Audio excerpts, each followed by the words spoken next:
خليك معي كامري 2025 هايبرد. عندنا الفئتين راح نعطيكم معلوماتها بإذن الله. وطبعا هذه تعتبر فئة النص فل. طب السيارة تجي هايبرد هجين. كل هذه السيارات الآن نص فل. هذه فقط الإكس اس اي، مواصفات مختلفة عن الباقي. وهنا فئة الاكس اس اي، دخول ذكي وتشغيل بصمة. السيارة من الداخل ما شاء الله تبارك الله. هذه التخشيبة الأمامية، المقاعد طبعا جاية باللون الجملي، شاشة ترفيهية، شاحن لاسلكي، منافذ التايب سي.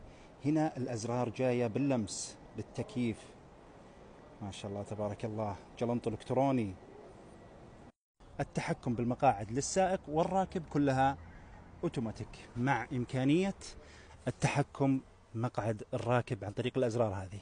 وهنا المقعد الخلفي للسيارة، عندنا تكييف خلفي، منافذ التايب سي، 3 أحزمة أمان، تكاية بالنص مع حاملات الأكواب.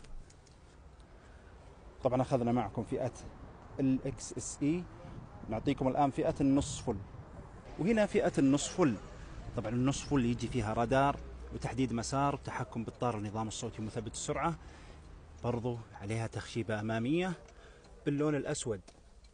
نقفل هذا.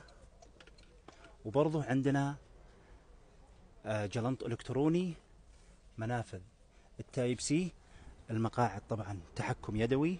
وهذه السيارة من الخلف تكييف خلفي، منافذ التايب سي، تكاية بالنص مع حاملات أكواب، 3 أحزمة أمان ومثبت المقاعد الأطفال.